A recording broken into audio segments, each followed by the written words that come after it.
sabes que si lo dejas para el final, se te olvida. Marca ya me gusta. Un me gusta es un gracias. Nuevo contenido de terror y nada más. Me gusta. Gracias. Me gusta. Gracias. ¿Cansada de visitar canales donde eres un número más? ¿Quieres sentirte parte de un proyecto donde se te aprecie como oyente y fan del terror? Nuestra comunidad es lo que estabas esperando. Siente el contacto con los creadores y con el resto de cultistas. Consulta a menudo las actualizaciones de la pestaña Comunidad de nuestro canal en YouTube y participa. Alimenta la comunidad terror y nada más. El hombre descansaba sobre la erosionada cima de un risco, oteando más allá del valle. Desde allí podía ver una gran distancia, pero en toda la marchita extensión no había ningún movimiento visible. Nada se agitaba en la polvorienta llanura, ni en la desmenuzada arena de los lechos de ríos desecados mucho tiempo atrás, por donde una vez fluyeran las caudalosas corrientes de la juventud de la tierra. Había poco verdor en aquel mundo terminal, aquel capítulo final de la prolongada presencia de la humanidad sobre el planeta.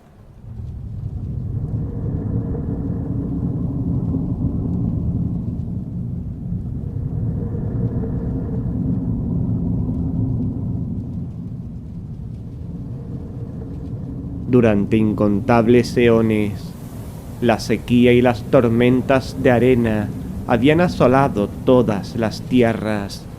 Los árboles y arbustos habían dado paso a pequeños y retorcidos matorrales que subsistieron largo tiempo merced a su fortaleza, pero ellos a su vez perecieron ante la embestida de toscas hierbas y fibrosa y dura vegetación de extraña evolución. El omnipresente calor, creciente según la tierra giraba más próxima al sol, marchitó y mató con rayos inmisericordes. No había sucedido repentinamente. Transcurrieron largos eones antes de que pudiera sentirse el cambio, y a lo largo de esas primeras eras, la adaptable forma del hombre había seguido una lenta mutación, moderándose a sí mismo para soportar el progresivamente tórrido aire. Luego llegó el día en que el hombre pudo aguantar en sus calurosas ciudades, aunque enfermo, y comenzó el gradual retroceso, lento pero imparable. Aquellas ciudades y poblaciones cercanas al Ecuador fueron las primeras, por supuesto, pero después fueron seguidas por otras. El hombre, degenerado y exhausto, no pudo hacer frente durante mucho tiempo al calor que ascendía inexorablemente. Se consumía, y la evolución era demasiado lenta para dotarle de nuevas resistencias. Aunque no bruscamente, las grandes ciudades del Ecuador fueron las primeras en ser abandonadas a merced de la araña y el escorpión. En los primeros años hubo muchos que resistieron, ideando curiosos escudos y armaduras contra el calor y la mortífera sequedad. Esas almas intrépidas, reforzando algunos edificios contra el sol implacable, crearon mundos de refugio en miniatura, en cuyo interior no era necesaria la armadura protectora. Inventaron maravillosos ingenios, de forma que unos pocos hombres continuaron en las oxidadas torres, esperando así aguantar en las antiguas tierras hasta que terminara la sequía, ya que muchos no quisieron creer cuanto decían los astrónomos y aguardaban la vuelta del viejo mundo. Pero un día, los hombres de Daz, en la nueva ciudad de Niyara, hicieron señales a Yuanario, su capital de antigüedad inmemorial, y no recibieron ninguna respuesta de los pocos que permanecían en su interior. Y cuando los exploradores llegaron a la milenaria ciudad de torres enlazadas por puentes, encontraron solo silencio. No había ni siquiera el horror de la corrupción, ya que los lagartos carroñeros habían sido diligentes.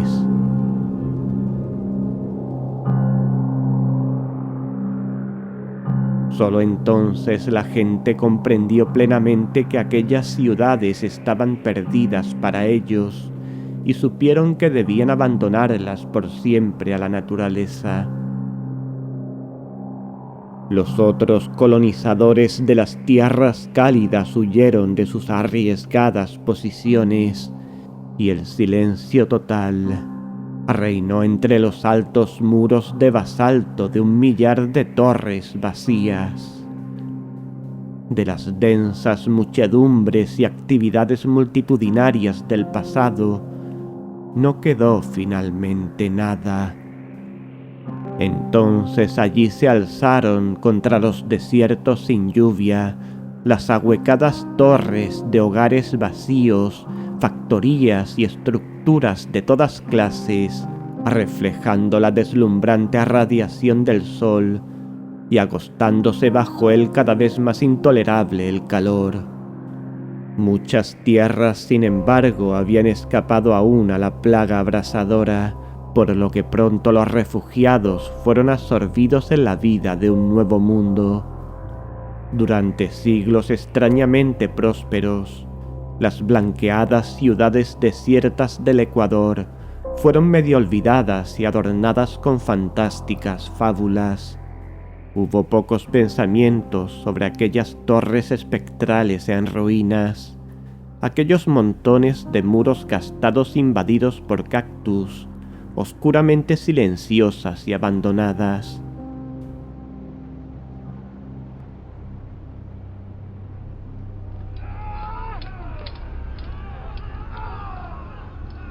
Hubo guerras, devastadoras y prolongadas, aunque los tiempos de paz fueron mayores. Pero siempre el henchido sol aumentaba su emisión según la Tierra giraba más próxima a su progenitor. Era como si el planeta pensara volver a la fuente de donde brotó eones atrás, merced a un cataclismo de dimensiones cósmicas. Tras un tiempo, el desastre arreptó más allá del cinturón central.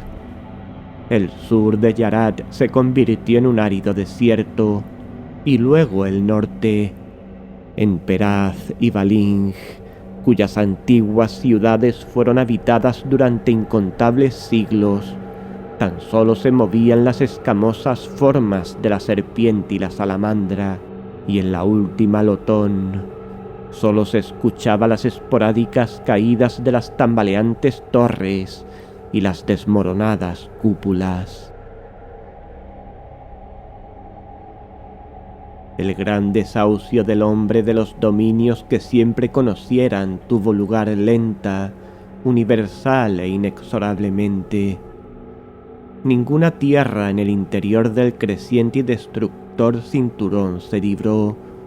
Fue una épica, una titánica tragedia cuya trama no fue revelada a los actores, el total abandono de las ciudades del hombre. No llevó siglos ni eras, sino milenios de crueles cambios, y aún continuaba, sombría, inevitable, brutalmente devastadora. La agricultura se paralizó.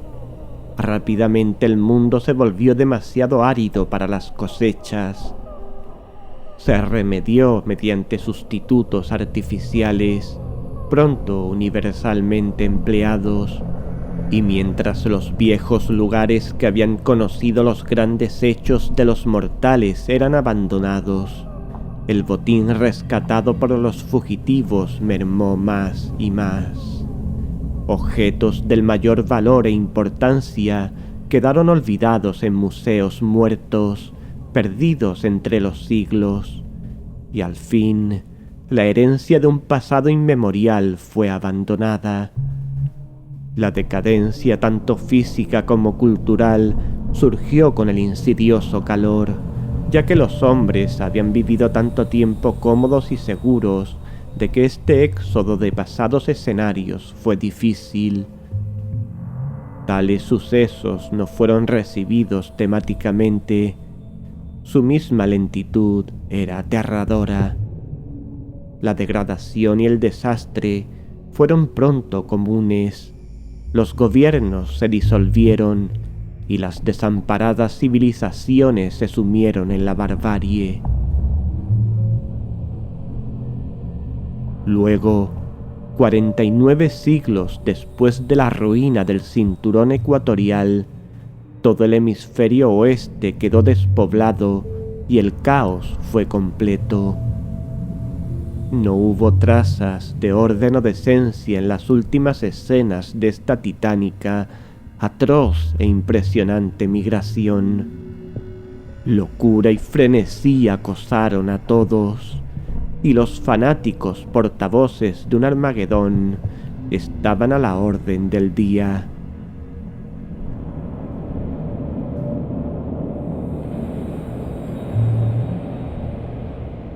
La humanidad se convirtió en un lastimero residuo de antiguas razas, un fugitivo no solo de las condiciones imperantes, sino también de su propia degeneración. Aquellos que pudieron huyeron a las tierras del norte y el Antártico.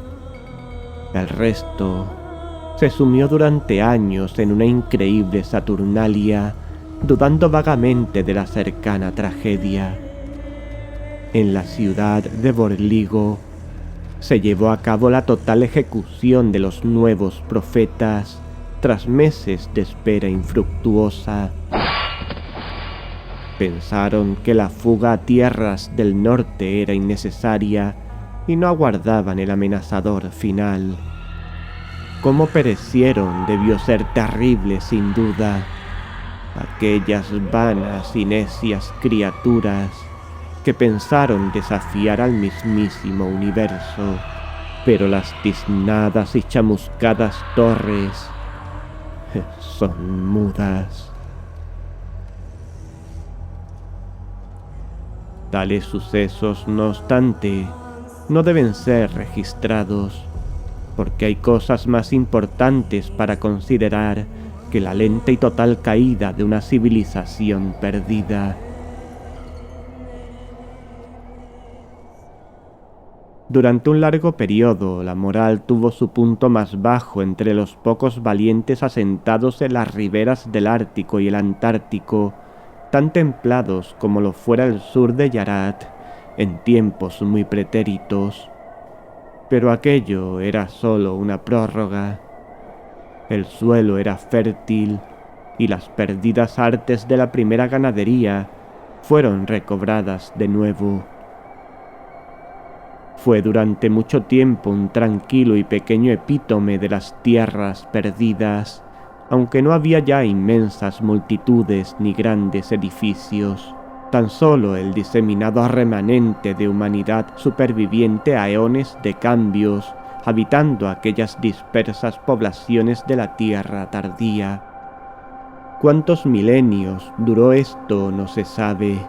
El sol era lento en invadir este último refugio, y con el devenir de las eras se desarrolló una raza fuerte y sana que no guardaba memoria o leyendas de las viejas y perdidas tierras.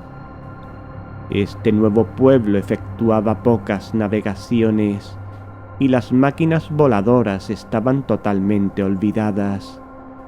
Sus artefactos eran del tipo más simple, y su cultura sencilla y primitiva.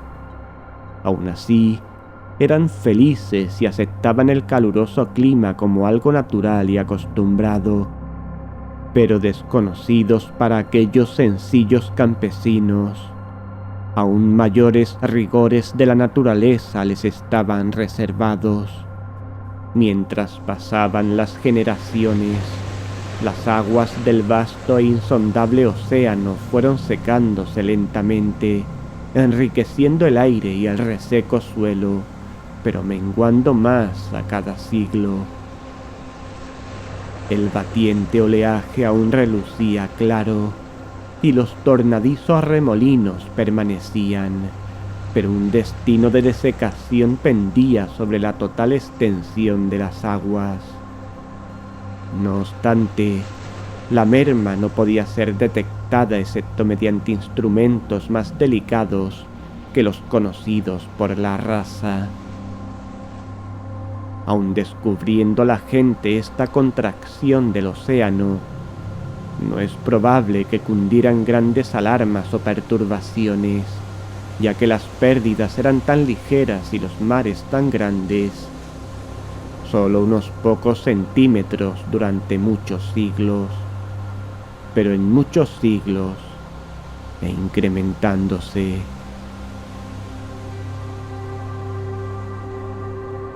Así desaparecieron por fin los océanos, y el agua llegó a ser una rareza en el globo resecado por el ardiente sol. El hombre se había desparramado lentamente por todas las tierras árticas y antárticas, las ciudades ecuatoriales y muchas de las posteriores poblaciones estaban perdidas aún para las leyendas. Había alteraciones de la paz a cada momento, ya que el agua era escasa y solo se encontraba en profundas cavernas. Incluso así, era bastante poca, y los hombres morían en sedientos vagabundeos por lejanos lugares, aunque tan lentos eran aquellos mortíferos cambios que cada nueva generación era renuente a creer lo que oía de sus padres.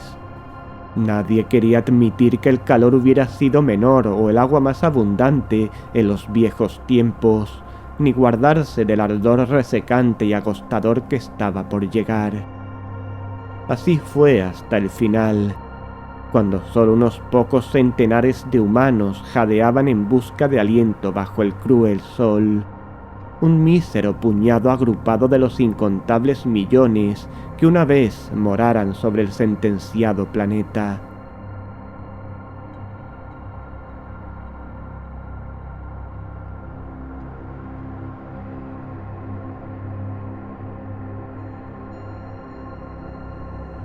Y los centenares disminuyeron aún más, hasta que la humanidad se redujo a unas decenas. Esas decenas se refugiaron junto a la menguante humedad de las cuevas y supieron que el fin estaba cerca. Tan pequeño era su radio de acción, que nadie había visto jamás las pequeñas fabulosas áreas de hielo cercanas a los polos del planeta, si es que éstas aún existían.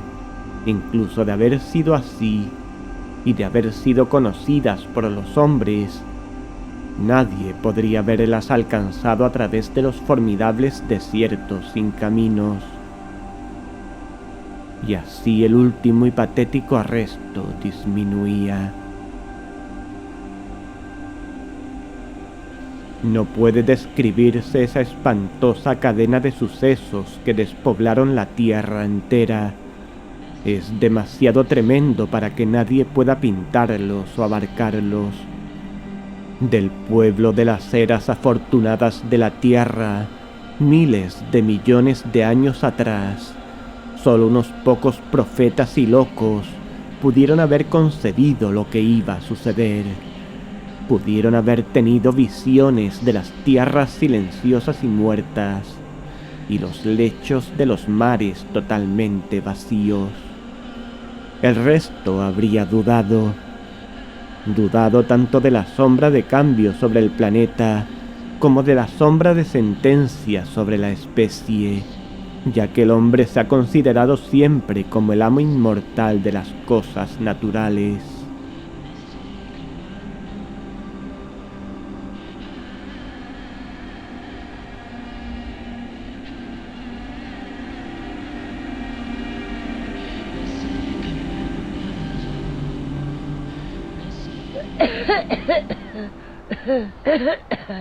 Cuando hubo aliviado los estertores moribundos de la anciana, Ul lanzó una temerosa mirada a las deslumbrantes arenas.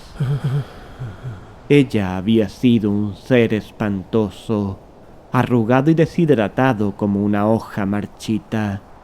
Su rostro tenía el color de la enfermiza hierba amarilla que se agostaba bajo el viento ardiente y era espantosamente vieja, pero había sido una compañía, alguien con quien compartir vagos temores, con quien hablar de cosas increíbles, un camarada con el que compartir la esperanza de auxilio de esas otras silenciosas colonias más allá de las montañas.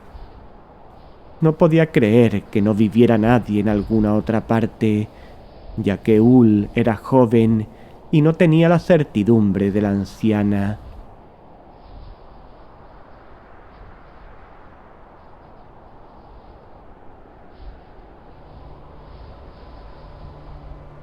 Durante muchos años no había conocido a nadie más que la anciana. Su nombre era Emladna. Había llegado el día de su 11º cumpleaños, cuando los cazadores salieron a buscar carne y no regresaron. Ul no tenía madre que pudiera recordar, y había pocas mujeres en el grupo. Cuando los hombres desaparecieron, aquellas 3 mujeres, la joven y las 2 viejas, habían gritado aterradas y gimoteado durante mucho tiempo. Luego la joven había enloquecido, dándose muerte con un bastón afilado. Las ancianas la enterraron en un agujero poco profundo, excavado con sus propias uñas. Así que Ul estaba solo cuando llegó esta Emladna, aún más vieja. Ella caminaba con ayuda de un nudoso bastón, una preciada reliquia de los viejos bosques, duro y pulido por los años de uso. No dijo de dónde provenía, pero arranqueó hasta el interior mientras la joven suicida era enterrada. Allí aguardó hasta que volvieron las 2, y éstas la aceptaron sin curiosidad. Así fue durante muchas semanas, hasta que las otras 2 cayeron enfermas y Emladna no pudo curarlas. Extraño fue que aquellas 2 más jóvenes cayeran, mientras que ella, más débil y anciana, sobrevivió. Emladna las había cuidado durante muchos días y por fin murieron, por lo que Ul quedó solo con la extranjera. Él gritó toda la noche, hasta que ella acabó perdiendo la paciencia y le amenazó con morir también. Entonces, oyéndola, se calmó al fin, ya que no deseaba quedar en completa soledad. Tras eso, había vivido con Emladna, y ella desenterraba raíces para comer. La podrida dentadura de Emladna estaba demasiado enferma para roer la comida que encontraba, pero ellos la picaban hasta que ella podía tomarla. Esta fatigosa rutina de búsqueda de comida constituyó la infancia de Ul. Ahora, a sus 19 años, era fuerte y firme, y la anciana había muerto.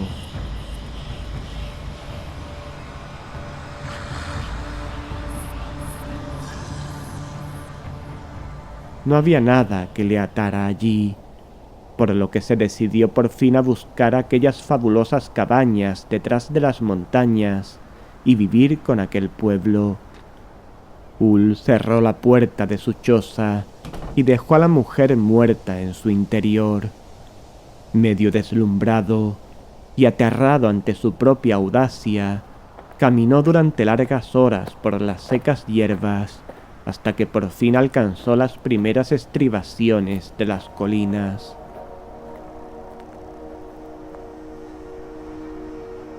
El atardecer llegó, y él trepó hasta que estuvo exhausto y se tumbó sobre la hierba. Allí tendido, pensó en muchas cosas.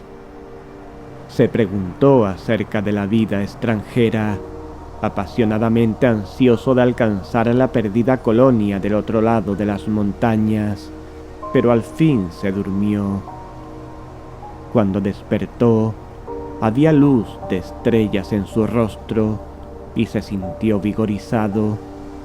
Ahora que el sol se había ido por un tiempo, viajó más rápido y decidió apresurarse antes de que la falta de agua se volviera insoportable. No había llevado nada consigo, ya que el último pueblo, morado en un lugar fijo y no teniendo ocasiones para acarrear su preciada agua, carecía de recipientes de cualquier clase. Ul deseaba alcanzar su meta antes de un día y escapar así de la sed. Por eso se apresuraba bajo el fulgor de las estrellas, corriendo a veces en la atmósfera cálida y reduciendo a un paso ligero en otras ocasiones. Prosiguió mientras el sol se elevaba, aunque aún estaba en las pequeñas colinas con 3 grandes picos alzándose al frente. Bajo su sombra descansó de nuevo. Luego ascendió durante toda la mañana y a mediodía remontó el primer pico. Allí se tumbó por un tiempo, estudiando el espacio antes de la nueva etapa. El hombre descansó sobre el borde erosionado de un risco. Ante él pudo ver grandes distancias, pero en toda la desértica extensión no había movimientos visibles. Llegó la segunda noche y encontró a Ul entre los rudos picos, con el valle y el lugar donde había descansado muy lejos y abajo. Estaba cerca del segundo pico ahora y aún se apresuraba. Alcanzó el tercero aquel día, lamentando su locura, aunque no podía haber permanecido allí con el cadáver, solo en la pradera. Trató de convencerse de esto y se apresuró todavía hacia adelante, cansadamente tenso. Y por fin, solo hubo unos pocos pasos antes de que el risco terminara, permitiéndole contemplar la tierra de más allá. Ul se tambaleó agotado por el camino rocoso, cayendo y golpeándose aún más. Estaba cerca, esa tierra donde los hombres rumoreaban que habían habitado, esa tierra sobre la que había oído historias en su niñez.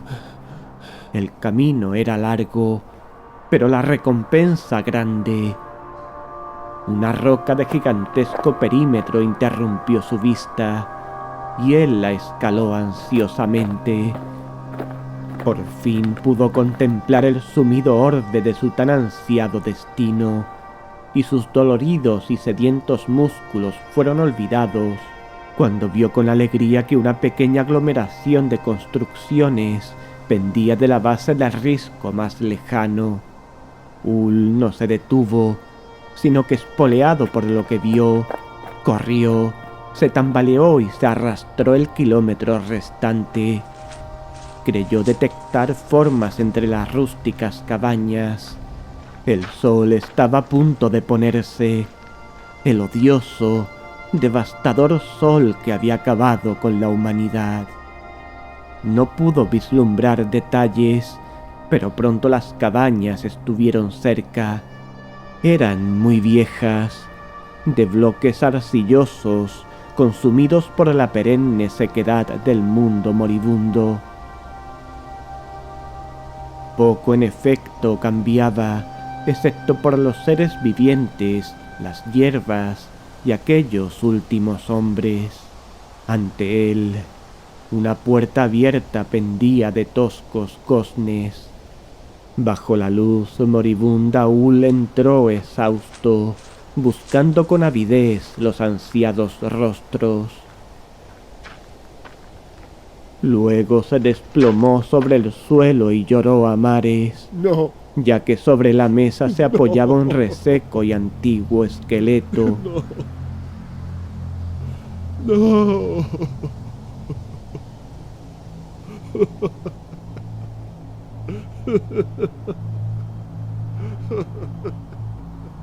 Se levantó por fin enloquecido por la sed, insoportablemente dolorido y sufriendo las mayores desilusiones que cualquier mortal pueda conocer. Era pues el último ser viviente sobre el globo. Él, el heredero de la tierra, todas las tierras, y todas igualmente inútiles para él. Retrocedió tambaleándose, sin mirar a la borrosa figura blanca bajo el reflejo de la luz de la luna, y cruzó la puerta. Deambuló por el vacío poblado buscando agua e inspeccionando con tristeza aquel lugar vacío, tan espectralmente conservado por el aire inmóvil. Ahí había una morada, allá un rústico lugar para fabricar objetos, recipientes de arcilla que solo contenían polvo y nada de líquido para mitigar su sed abrasadora. Entonces, en el centro del pequeño poblado, Ul vio la boca de un pozo. Sabía qué era, ya que había oído cuentos sobre ello a Emladna. Con mísera alegría se tambaleó hacia adelante y se inclinó sobre la boca. Allí por fin estaba el final de su búsqueda. Agua, fangosa, estancada y escasa, pero agua ante sus ojos. Ul aulló con la voz de un animal torturado, tanteando en busca de cubo y cadena.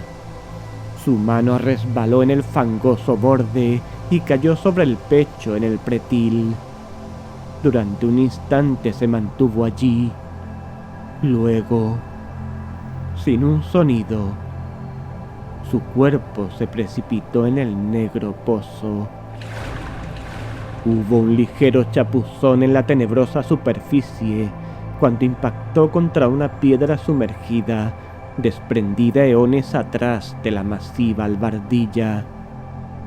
La agitación del agua se sosegó progresivamente. Así por fin, la tierra estuvo muerta.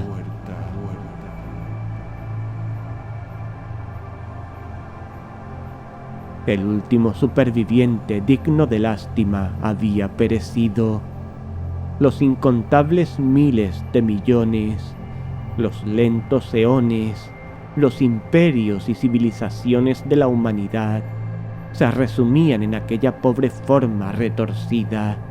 Y cuán titánico sinsentido fue todo.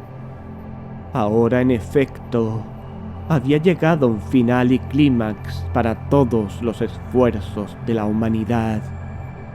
Cuán monstruoso e increíble clímax a ojos de aquellos pobres necios complacientes de los días prósperos. Nunca más conocería el planeta el atronador hollar de millones de humanos, ni el reptar de los lagartos o el zumbido de insectos, ya que ellos también se habían ido. Había llegado el reino de las ramas sin savia y de los interminables campos de marchita hierba. La tierra, como su fría e imperturbable luna, se había sumido en el silencio y la oscuridad para siempre. Las estrellas ronroneaban. El mismo plan descuidado continuaría por desconocidas infinidades. Este final trivial para un episodio insignificante no importaba a las distantes nebulosas o a los soles naciendo, floreciendo y muriendo. La estirpe del hombre, demasiado minúscula y efímera para tener una función o propósitos reales, era en conclusión como si nunca hubiera existido. A tal conclusión le habían llevado los eones de su ridícula y tramposa evolución. Pero cuando los mortíferos rayos del sol naciente se derramaron por el valle, una luz alcanzó el fatigado rostro de una quebrada figura que yacía en el fango.